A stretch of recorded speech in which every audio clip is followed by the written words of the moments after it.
ವಿಟ್ಲದ ಖಾಸಗಿ ಬಸ್ಸು ನಿಲ್ದಾಣ ಬಳಿ ಇರುವ ಪಟ್ಟಣ ಪಂಚಾಯಿತಿಯ ಅಂಗಡಿ ಮಳಿಗೆ ಜಿ3ಯನ್ನ 2019ನೇ ಸಾಲಿನಲ್ಲಿ ಹೀರಾರಾಮ್ ಎಂಬುವರು ಏಲಂನಲ್ಲಿ ಮಾಸಿಕ ಬಾಡಿಗೆ ಆಧಾರದಲ್ಲಿ ಪಡೆದು 8.87 ಲಕ್ಷ ರೂಪಾಯಿ ಬಾಡಿಗೆ ಬಾಕಿ ಇಟ್ಟಿದ್ದಾರೆ.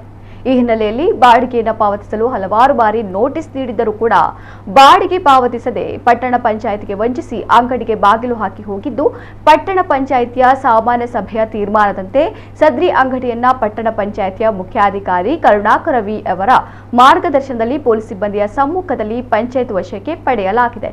ಕಾರ್ಯಾಚರಣೆಯಲ್ಲಿ ಸಮುದಾಯ ಸಂಘಟನಾಧಿಕಾರಿ ಶ್ರೀಶೈಲ ಸಂಕನಗೌಡ, ಚಂದ್ರಶೇಖರ ವರ್ಮಾ, ಲ್ಯಾನ್ಸಿ ಬ್ರಿಯಾನ್ ಹಾಗೂ ಸಹಾಯಕ ಸಿಬ್ಬಂದಿ ಉಪಸ್ಥಿತರಿದ್ದರು.